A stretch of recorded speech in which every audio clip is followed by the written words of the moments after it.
हे guys, मैं हूं सचिन निगम और आज की इस वीडियो में हम बात करने वाले हैं ब्लैक पैंथर वकांडा फॉरएवर के बारे में। अब देखो, हर मंडे को ना, जब भी मंडे आता है तो मुझे लगता है कि मार्वल वाले कुछ दे देंगे, और लास्ट नाइट उन्होंने वकांडा फॉरएवर का सेकंड ट्रेलर हमें दे दिया। ये तो हमें पता है कि ये मूवी आने वाली है नवंबर 11 को, और इसके सेकंड ट्रेलर का वेट हम सब कर रहे थे। फाइनली हमारे सामने आ चुका है। तो आज की इस वीडियो में हम करने वाले हैं breakdown and review. Hey guys, मैं हूं Sachin Nigam. Let's begin this video. सबसे पहले हम बात करने वाले हैं इस पूरे ट्रेलर के अंदर ना दो क्वेश्चंस के बारे में। पहला क्वेश्चन तो ये है कि नया ब्लैक पैंथर कौन है, विद प्रूफ मैं आपको बताने वाला हूं कि कौन है। और दूसरा हम बात करने वाले हैं नेमोर के बारे में। तो नेमोर के बारे में सबसे पहले बात करते हैं। देखो, कॉमिक्स के अंदर जो नेमोर था ना, उसकी जो ओरिजिन स्टोरी थी वो टोटली डिफरेंट थी, और मार्वल सिनेमैटिक यूनिवर्स के अंदर जो उसकी ओरिजिन स्टोरी है ना, वो टोटली डिफरेंट है। उसके अंदर तो ये अटलांटिस से आया था, और उसकी जो ओरिजिन स्टोरी है वो बिल्कुल सिमिलर है एक्वामैन की तरह। इनकी जो माँ है वो अटलांटिस से थी, और जो बाप था वो अर्थ से था। और सेम तरह की स्टोरी को ना दिखाने के लिए मार्वल वालों ने एक बहुत ही अच्छा गेम यहाँ पे खेला है, और उन्होंने इसकी ओरिजिन स्टोरी को टोटली चेंज कर दिया है। अब चाहे डीसी सिनेमैटिक यूनिवर्स के अंदर आपने एक्वामैन देखी हो, आपको पता होगा कि वो जो है वो अटलांटिस से आता है, लेकिन मार्वल सिनेमैटिक यूनिवर्स वाला जो नेमोर है ना, वो अटलांटिस से नहीं आता है। उसका जो कल्चर है वो मायन और एस्टेक कल्चर का मिक्सचर है, और कहीं ना कहीं इसके अंदर बहुत सारे हिंट भी आपको देखने को मिलेंगे, जो कि आपको ये बात बताएंगे कि इसकी जो ओरिजिन स्टोरी है वो अटलांटिस से कहीं पे बिलोंग नहीं करती। एक सीन के अंदर में आप देख सकते हैं कि जो हमारा मंबाकू है वो इसके बारे में बात कर रहा होता है, तो वो बोलता है कि लोग उसको बुलाते हैं कुकुकान, जो कि एक्चुअली में एक माइनस सर्पेंट गॉड है, जिसकी फोटो भी मैं यहां पे लगा दूंगा। They don't call him General or King. They called him Kukulkan, the feather serpent god. ये एक थ्योरी है, सिर्फ और सिर्फ मेरी बात को ध्यान से सुनना। ये एक थ्योरी है, लेकिन कुछ लोग कहते हैं कि कुकुकान जो था ना, वो भी एक्चुअली भगवान विष्णु का एक अवतार था। या I know, hard to believe. इसके अलावा आप देख सकते हैं कि उन्होंने नेमोर के बाकी जो चीजें हैं ना, उनको कॉमिक एक्यूरेट बनाने की कोशिश की है। पहले उसकी स्किन का कलर, जो उसके बाकी के लोग हैं ब्लू, उसकी तरह नहीं है, ह्यूमन स्किन है। दूसरी चीज, उसके पैर पे छोटे छोटे विंग्स भी हैं, जो कि मुझे लग रहा था कि बिल्कुल बेवकूफी भरे होंगे, बट इन्होंने इतने अच्छे तरीके से बनाए हैं जो कि बहुत ही मस्त मुझे लगे। और जब ये उड़ के जाता है ना, इट वाज फैंटास्टिक, और मुझे बहुत अच्छा लगा। और कहीं ना कहीं ये मुझे याद दिलाता है डॉक्टर स्ट्रेंज 1 वाले सीन की, जहां पर जो मॉडो है ना, वो बूट्स पहनता है और एकदम से उड़ के जाता है ना डॉक्टर स्ट्रेंज को मारने के लिए। कहीं ना कहीं ये जो सीन है ये उसकी याद दिलाता है। इसके अलावा आप देख सकते हैं कि एक सीन के अंदर जो हमारा नेमोर है ना, वो अपने थ्रोन के ऊपर बैठ रहा होता है। प्रीवियसली मुझे लग रहा था कि जो थ्रोन है ना, ये शार्क के जबड़े से बना हुआ है, बट जैसे ही बाकू ने बोला ना कि एक सर्पेंट गॉड का वो अवतार है, मुझे कहीं ना कहीं ऐसा लग रहा है कि शायद ये जबड़ा है ना, ये किसी सांप का भी हो सकता है, और हो सकता है उसी कुकुकान गॉड का भी हो। ट्रेलर की शुरुआत में आपने ऑलरेडी देखा कि किस तरह से वो ब्लैक पैंथर के फ्यूनरल को प्रोसेस कर रहे हैं। एक चीज आपने गौर करी, जो व्हाइट लोग होते हैं वो अपने फ्यूनरल के अंदर ब्लैक पहनते हैं, और वकांडा फॉरएवर के अंदर देखा कि जो ब्लैक लोग हैं वो अपने फ्यूनरल के अंदर व्हाइट पहन रहे हैं, विच इज टोटली डिफरेंट। और मुझे ये चीज अच्छी लगी, क्योंकि कहीं ना कहीं वो ये चीज दिखाती है कि वकांडा जो है वो वेस्टर्न सिविलाइजेशन को बिल्कुल भी फॉलो नहीं करती है, और उनके अपने ही रूल्स है, जो कि मुझे अच्छा लगा। इसके अलावा अगर हम बात करें नए ब्लैक पैंथर की ना, तो ये होने वाली है शूरी, 100% शूरी होने वाली है, और कोई भी नहीं होने वाला है। इसके बारे में हम बात करते हैं।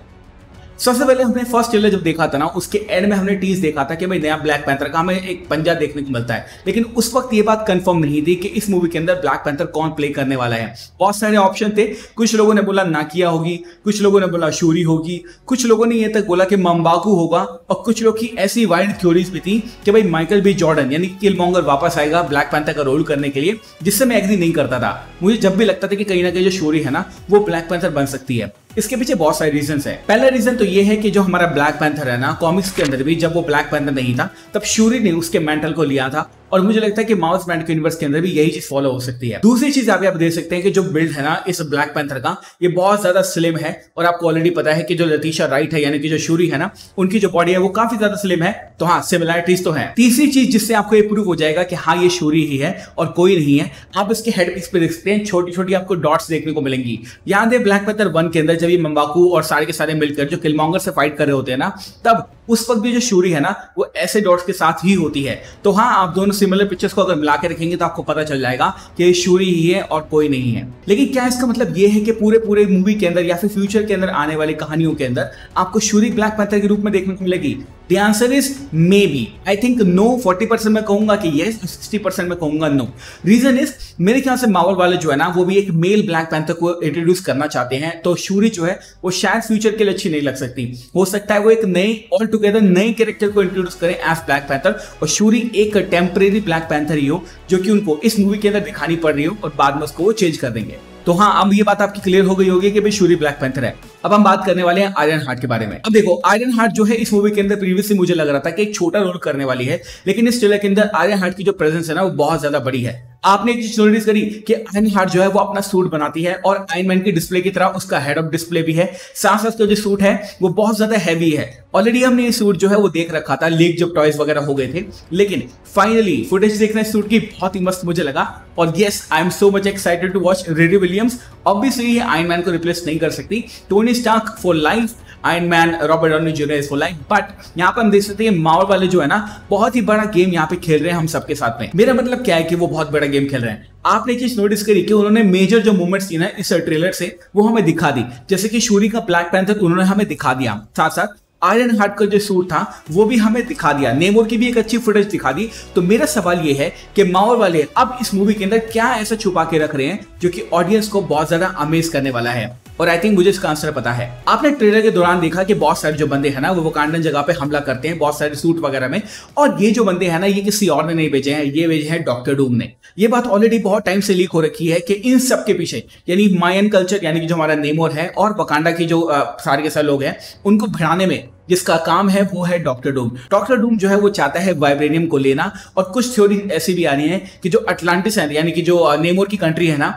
वो एक्चुअली में एडामेंटियम के ओर के ऊपर बैठी है, यानी वहां से वो वाइब्रेनियम लेगा और वहां से वो एडामेंटियम लेगा। और जिनको नहीं पता मैं बताता हूँ, एडामेंटियम वो सब्सटेंस है जिससे वॉल्वरिन के क्लॉज बने हैं। तो हाँ, ये थ्योरी भी काफी ज्यादा मुझे अच्छी लगी, क्योंकि आपको ये बात पता है कि डॉक्टर डूम जो है वो अपना सूट बनाता है, तो सूट वो किससे बनाएगा, वाइब्रेनियम से या फिर एडामेंटियम से, ये तो फ्यूचर में ही पता चलेगा। बट ये चीज से क्लियर हो जाती है कि इन सब के पीछे कोई और भी है। इसके अलावा ट्रेलर के अंदर बहुत सारी चीजें हैं, जैसे कि हमें देखने को मिलती है नाकिया, उसकी मां रमोंडा, बहुत सारे सीन है, एक तचाला वाली फील है। ऑब्वियसली भाई रोना सा आता है उसको देखे, क्योंकि ऑब्वियसली आपको पता है कि हमारे चैडविक बोज़मैन इस दुनिया में नहीं है। बट मुझे लगता है कि मार्वल जो है ना और रैन कुगलर जो है ना इस लेगेसी को बहुत अच्छे तरीके से फिनिश करने वाले हैं, और आपको एक पे ऑफ देखने को मिलेगा कि भाई चैडविक बोज़मैन के साथ में हुआ क्या।